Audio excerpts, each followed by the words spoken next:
Good afternoon, everybody, and thank you for joining us for this episode. We're here in the Feliciano School of Business today to explore what it means to remain present, not just as a life philosophy, but as a way of thinking and acting entrepreneurially.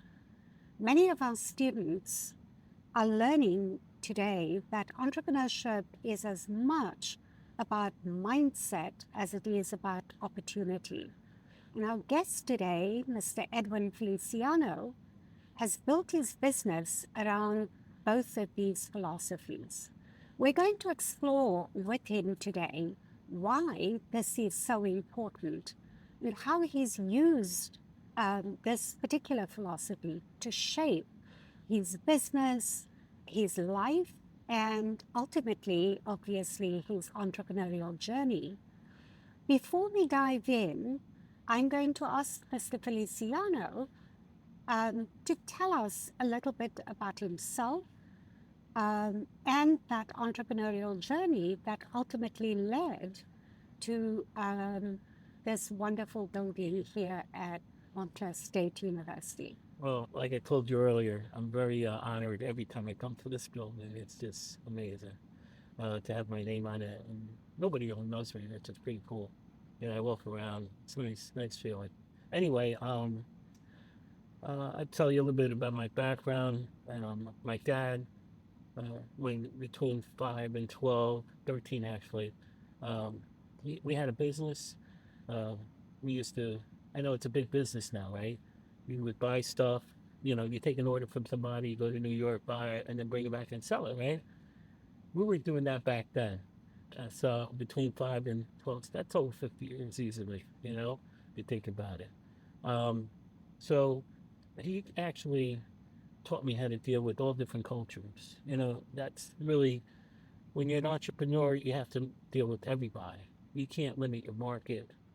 So I was very blessed to have my dad who literally, he taught me how to deal with the black guy, the Jewish guy, the Arab guy, the Latino guy, the Italian guy, Irish guy, Slavic guy. It didn't matter. He made sure I knew how to connect to the people and how to do business. And how So to respect them. yeah, Yeah. and also when when he did do business, he would tell me, zip it and don't say a word, just listen. So part of being an entrepreneur is listening, and that's a skill set that sometimes we lose. But anyway, so um, the reason I bring that up because at 13, he taught me, he showed me how to, um, he allowed me to collect rent at 13 by myself. I went with him a couple times, and then on the third time, he says, "Today's your lucky day. You're going to be going by yourself to collect rent." And then I don't want to go through that story because that takes a little longer. But I also want to let you know I bought my first property at 22, um, like right out of college. I got my real estate license. Um, then I married Mimi. I decided I'm not working for the man anymore. And I decided that I was done with partners. So the only partner I had was my wife Mimi, and we stuck. And that was the best decision I ever made in my whole It's life. partnership. The best partnership is your wife. and Okay. and you know what? Because today, if you're going to break up a partnership, it's like a divorce. Mm-hmm. It's very legal, and back then, I don't know if you ever saw Jersey Boys. They Mm-hmm. would make deals on a handshake, and that's the way it was back then. Today, you have to sign a contract. You have to It's very different. yeah, it's very Yeah. different, the atmosphere. And then eventually, I got my broker's license, my appraiser's license, and we ran businesses, and eventually got the nursing home, and that's where the success really came when we turned around the Lincoln Park nursing homes. Okay. Wonderful. So these were obviously really formative experiences. Most entrepreneurs, when you speak to them, are always talking about the future, right? Future profits. They plan for that. They forecast. They want to innovate, particularly today with technology. Yet, whenever you and I speak and you come into the classroom, you speak about emphasizing the present, staying present, being present. So, what does that mean for you in the context of running a business and leading a team? Okay, so as always, when we're going into business, there's always a limited amount of money. So, what I always tell people, make sure um, you do your due diligence, meaning, make sure and don't be realistic when you put your numbers like income and expense. Okay, Right. so let's just make believe I'm buying an apartment building, 30 units. I would like to see what the income is, and I put all the expenses in. I put vacancy, and then sometimes I put like even a higher vacancy rate, so that this way, if it gets bad, at least I can manage that number too. So a lot of times, what happens is people start going into real estate. I'm just going to talk about real estate. Um, they want to buy another building, but they don't get that each building has to stand on its own, Mm-hmm. right? So each bill, so you can't take from Peter to pay Paul. So make sure before you start buying other stuff, um, you The know, investment is for make itself. sure, yeah, it's self-sustaining. Each property has to be self-sustaining. Then what's good about real estate is talk about wearing different hats. That's why you got to be present. All right, think about it. Mm-hmm. When you buy a building, you become first of all a landlord. So that's a collection agency, basically. Right. Okay, and then you got to be an attorney, an accountant. You got to go to court. You got to do the income and expense all the time. You have to be a social worker sometimes, a psychiatrist. You know, there's so many jobs that you have to do. So if you're trying to be futuristic, you're not gonna be successful because you got to deal with the people that are there, your clients. So you got to learn how to deal with your clients. And if you're not dealing with your clients and know where they come from and how they pay and how they don't, you got to know your business and understand what's going on today, right now, because you can't worry if you have a challenge today. Don't leave it for tomorrow because it's just everything.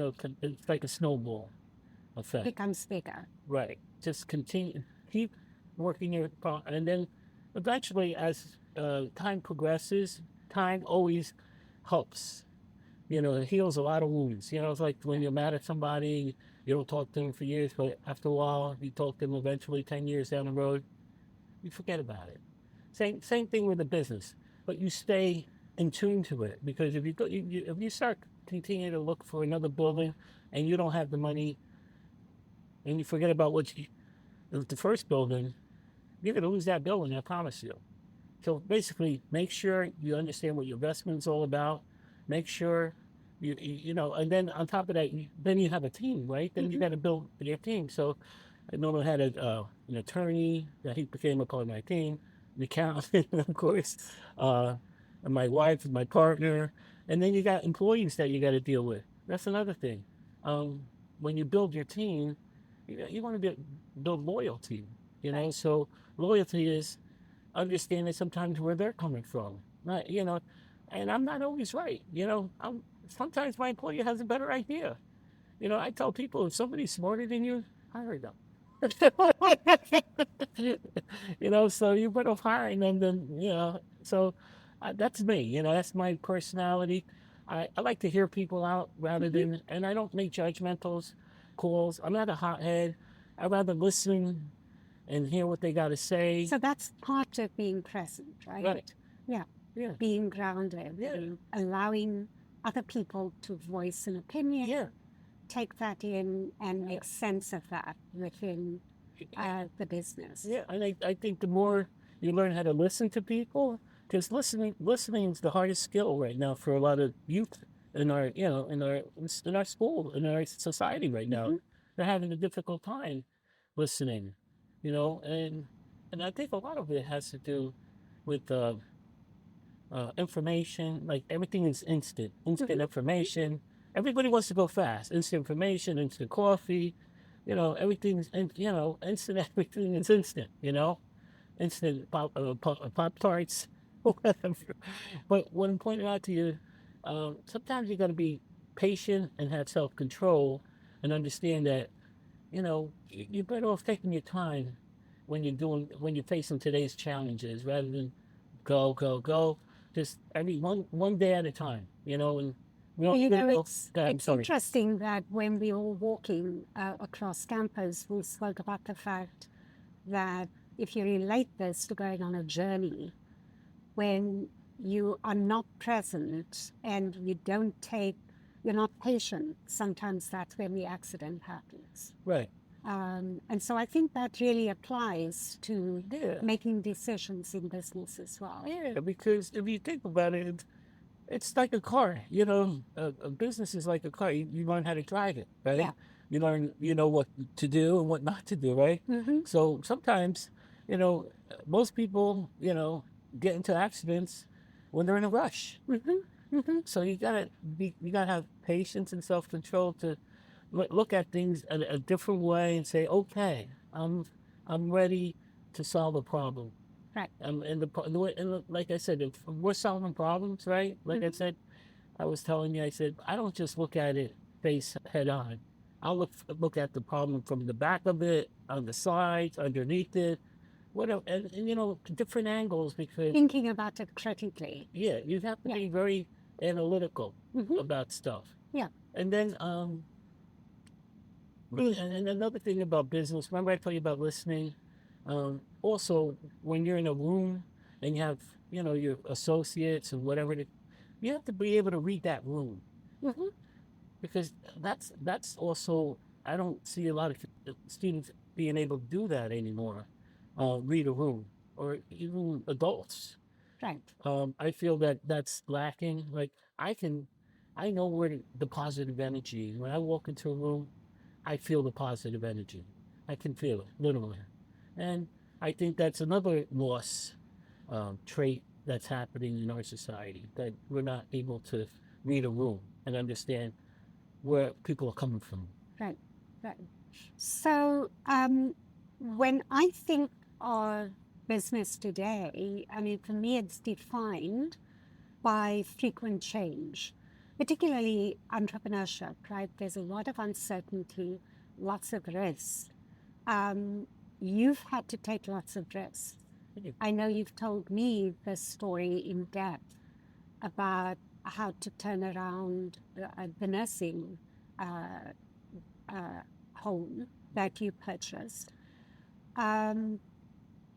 Those were stressful periods for you and your wife. Yeah. How did you stay present then, and what helped you during those moments when things didn't go as planned? Right, right. You know what? The guy upstairs helped a lot. I have to say, but also when you're facing like what's working in the past sometimes doesn't work today. So you got to pivot. You have to change. You have to um, you gotta, and then when you got your team, man, sometimes you're got to be the thermostat. Mm-hmm. Everybody else is the temperature. You're the thermostat. You got to hear what's going on. Or what? I always tell people, tell me what's in your head. This way, I can like better assess what's going on. We're constantly assessing our environment, right? So really, that's what we do when you're an entrepreneur. And actually, in the management literature in my classes, I teach students that good entrepreneurs are able to make sense, right? They sense what's happening in the environment. Right. And then, based on that, make decisions and then make leadership decisions, right? Right. So that's what I'm hearing you say. Yeah, and then and when things are tough, and you got your team, sometimes people want to throw stones. You know what? I tell them, look, listen. We're part of a team. We're here to build each other up. Okay, you made a mistake. Sometimes you got to give a little grace. Let things go. Like Megan Trainor song. My name is no, my sign is no, my number is no. You gotta let it go. Okay. So same with your team. Sometimes they need grace. All right, Okay. give it to them. And move on because when you're bringing negative energy into the equation, you're not going to be successful. I can promise you. Right. So when you're focused and you're moving with the positive energy and flow, and you're getting you're starting to figure out what the problem is and how you're going to tackle it. Like we were talking as we were walking here from lunch. Thank you for lunch, by the way. You're welcome. I just remember telling you, when you're focused, you make better decisions. Mm-hmm. When you're not focused and you're a hothead, you're not going to make good decisions along the way. Mm-hmm. Mm-hmm. Okay, so making decisions, but not in a hot-headed way. You're still talking about being decisive, right? Yeah. Because sometimes you do have to move fast. How do you do that and be, while also being disciplined, right? Being mindful, being grounded. Why is it so important to learn how to do that? And obviously, you are luckier than many people because you've been doing this for a long time. Yeah. So young people who start businesses today may not have had that exposure to practice that. Right. So I think a good concept is like when you look at the glass, I look at it half full, not half, and most people look at it half empty. So again, it's the positive side of things. You got to be more positive. And like I said, when you got to be less judgmental and more accepting of others. And like I told you earlier, sometimes like my employees have a great idea. Use it. That's what they're there. You pay them. You pay them their salary, whatever it is, and And so I use what's around me. Yeah. And I have, my wife, who's she can run any Fortune 500 company, and she's pretty good too. But I have her as a consultant, and I have my partners.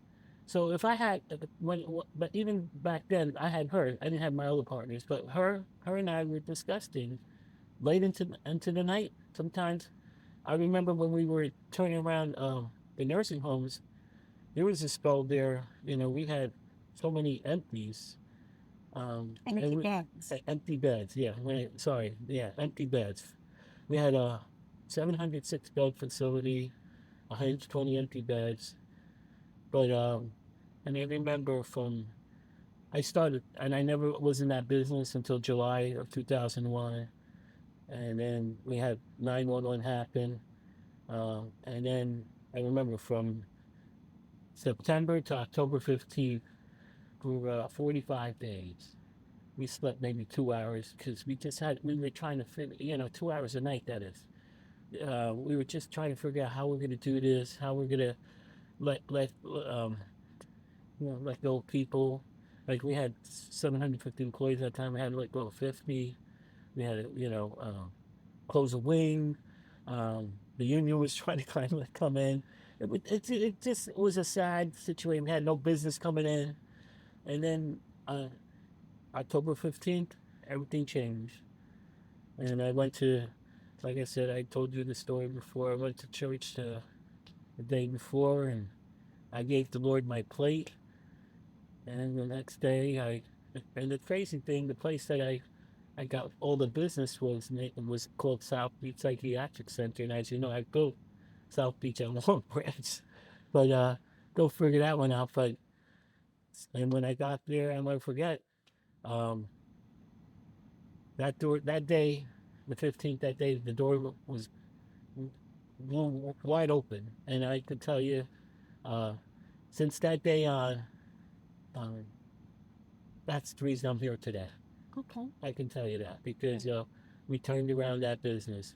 And, and I want you to know, turnaround is something that it's not so easy. Everybody thinks it's so easy. Of course. And thank God my wife and I were used to it because we bought 3 buildings and each one was a turnaround. We had to, first change it, fix it up, change the tenancy, fill it up. Most of the time, not attorneys, lawyers, not, I'm talking lawyers, sellers are liars. So you have to understand that Okay, we bought the building, whatever. There was some vacancies that they didn't say that was there. Sometimes the rent's not the same, but our job, you can't cry with spilt milk. You got the building, fix it, and move on. And I can tell you, each building, even the nursing homes, every time we sold it, we allowed the other, whoever was buying it, to make money. We're not about like it's like like raising a kid. A business is like raising a kid, right? Think about it. So when you got it from a baby and you got it to about 13 and adolescent, and when you sell it, you want it to be successful, right? Of course. So you want the next person coming in to be successful, and I think that's who helps um, the way I deal with people also, and how they deal with me. Because if there's a deal out there, guess what? Eddie's gonna get it first because they Because like me. that's probably partly because of the reputation and trust you've built. Yeah. Mhm. Yeah, like if I tell you something, it's the truth. It's not. I don't cheat. That's one thing about I learned you can't cheat because it does catch up to you. I learned that like I said, if you want to be successful in life, do the right thing whether people are looking or not looking. But Yeah. just do the right thing. Yeah. Okay, so I want to speak about building a meaningful life Yeah. because I've learned so much about that from you.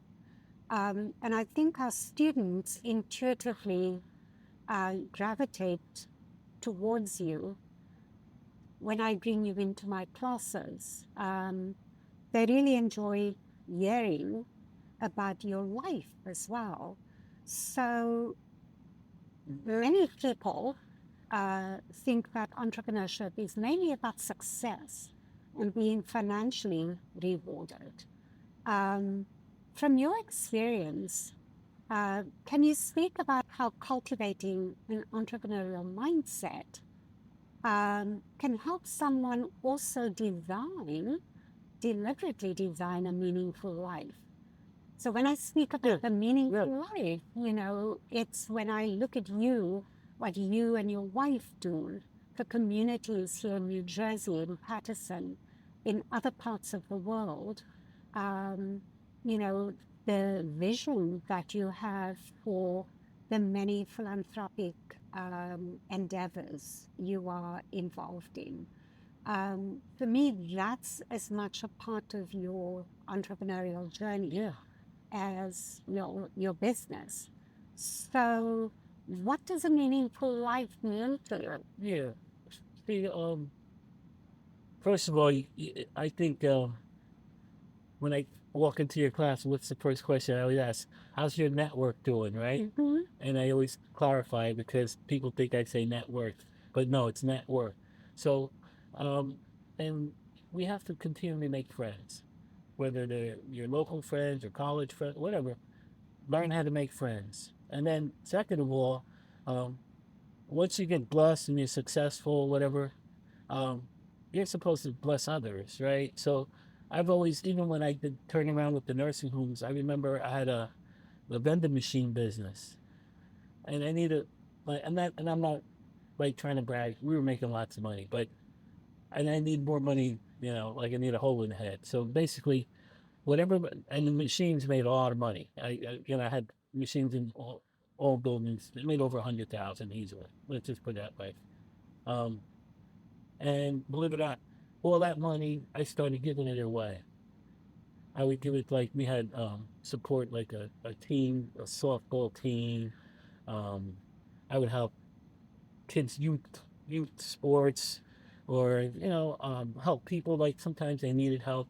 Like that's another thing. My friends would, I'm not bragging, but I don't really loan money. Like I try to figure out what you need, and I'll give you the money rather than because I don't want to lose a friend. I really don't. I'm not into that. So I didn't realize how many friends I had until the other day. My friends threw a party for me. And they were claiming it was a birthday for somebody else. I couldn't even talk. But anyway, when you build friends, you build relationships. When you help in the community, um, like for instance, I have the senior housing medical advisories trying to help seniors. it's not about making money. This is about helping society.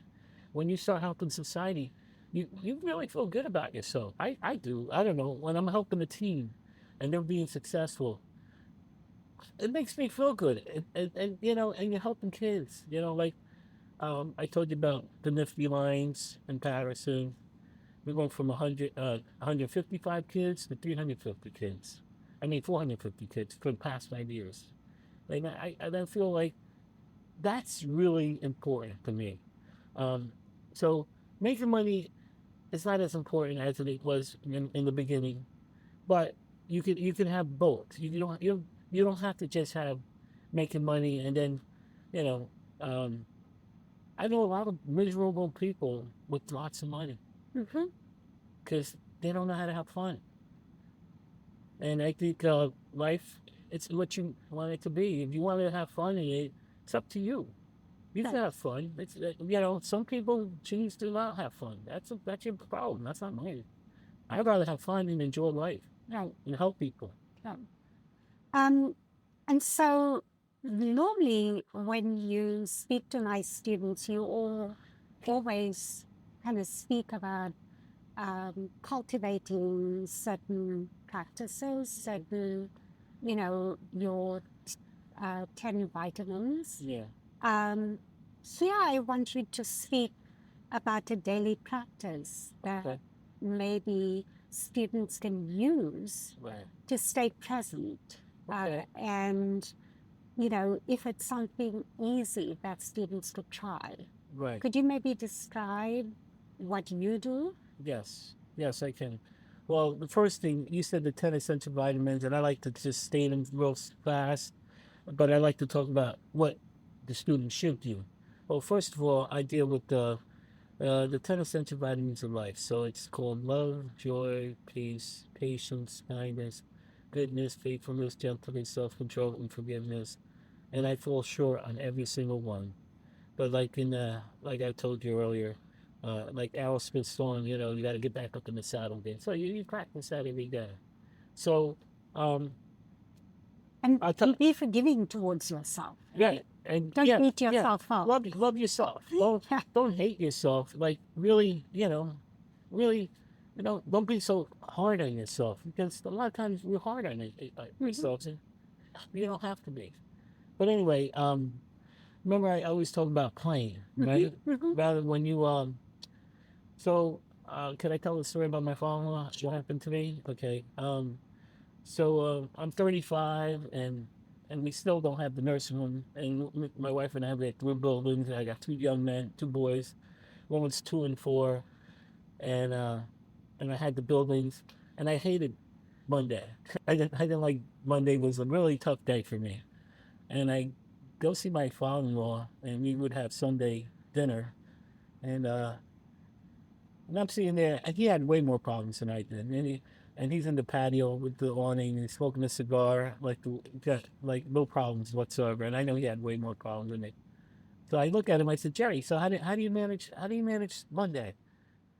He goes, what do you mean how do you manage Monday? I go, yeah, how do you manage work on Monday? Oh, he goes, oh, that.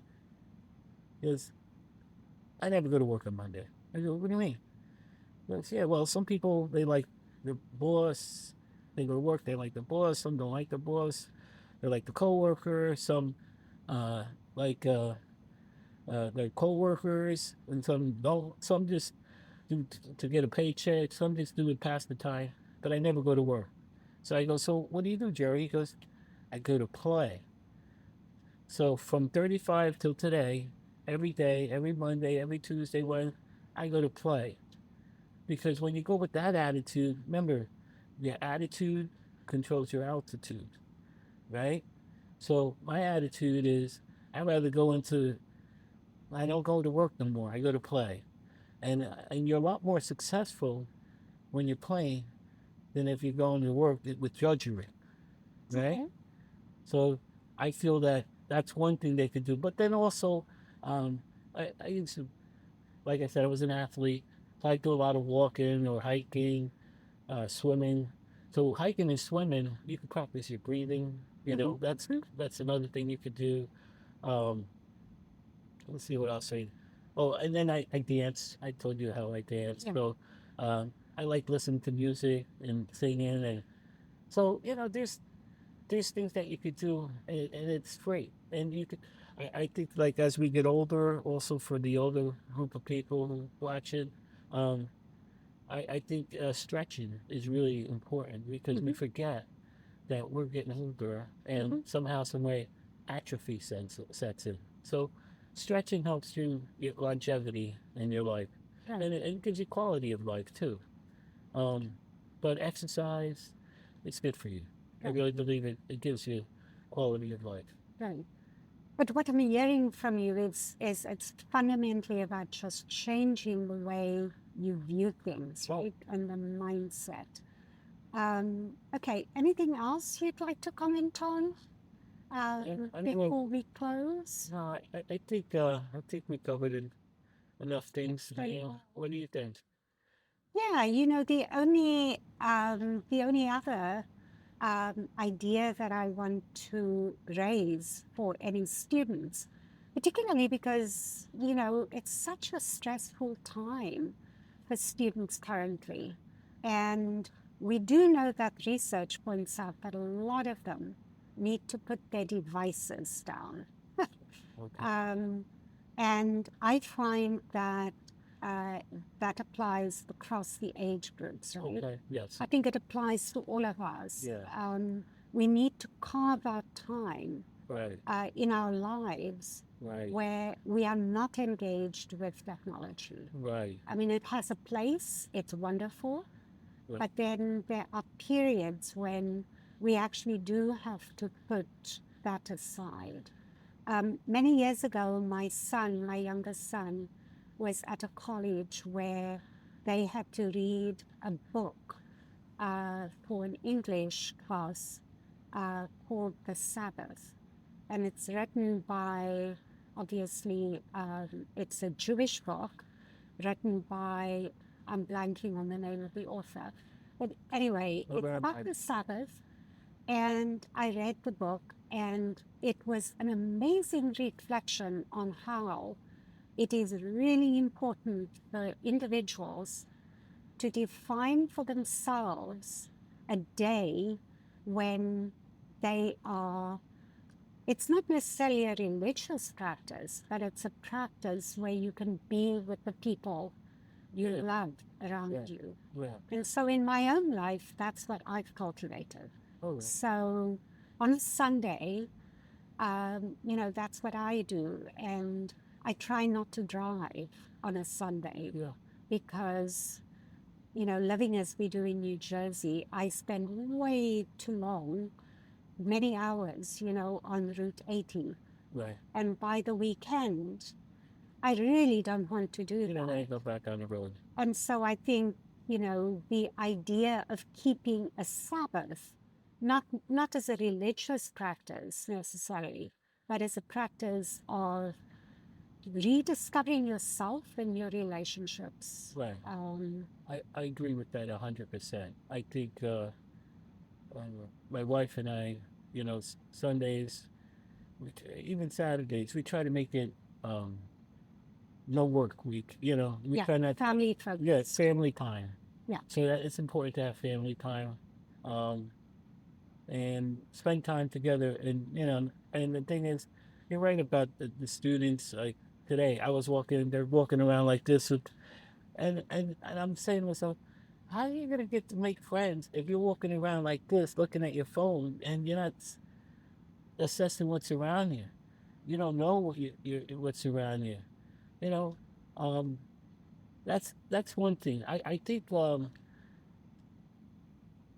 what I've learned to do, I don't watch the news anymore. I really don't. Um, I may watch it once a week now, maybe. But what's crazy is that with my I always look at the emails Hmm. from my phone, and I see what's going on. I get a bunch of them, and I just go. But you get to know what's going on. But what's funny is if I put when I don't watch the news, I'm not like upset, intense, and stressed. That's it. I'm not stressed, intense. and I go to sleep really well. I don't have no problems. I'm sleeping well. And to be honest with you, what I do once a week, maybe there'll be next week when I watch it, there may be two new things that have changed. The news is basically the same. Change it. It doesn't change much, but Yeah. it's you'll get, of course, a couple few things, but nothing real major changing all Yeah. the time. Yeah. So I think that's one thing. Maybe learn how to don't watch the news too much. Um, Also, I've seen it in young students that they work hard and adults already, the 30s and the 30s, they got to shut it down. They got like, okay, you put your time in from 8 to 6, okay. Now that after that, that's your time. Take it. Don't you don't have to work all the time. Have fun, right? Don't be so hard on yourself. Enjoy your life. You know, that's why you're helping your boss. But you're also helping yourself. You got to learn how to have quality of life. Yeah. That's people don't know quality of life anymore. They just know that, oh, like I said, everything's instant. Right. But they may know happiness for only like a short period of time, but joy is forever. It's a long time. Yeah. So, and I think there's a difference between happy and being joyful. Right. Like I gave you that bookmark, and it said, tips for being present, right? Right, here it is. So, of course, no, tips for attaining joy. I'm sorry, tips for attaining joy. That's it. Tips for attaining joy: be present, be content, be peaceful, and then joyful. Yeah. So, and I think if students or adults, whomever, practice that, they'll start learning how to be joyful. Yeah. And I understand that it could be all day long, not just 10 minutes or 1 minute or whatever, however long happiness occurs for you. Yeah. Okay. Well, thank you, Eddie. As always, it's wonderful talking to you. I think we're so fortunate to have you and to have you come into our classes. The opportunities that you have provided many students, but also faculty and staff here. You may think people don't recognize you when you go around the hallway and the corridors, but I think more people than you realize notice you. And above all, we're really grateful for what you've done. I'm very proud of the work that you do in philanthropy beyond the borders of Montclair itself. And maybe, at some point, that's what we'll focus on, because that's extremely important as well. So thank you very much. Thank you.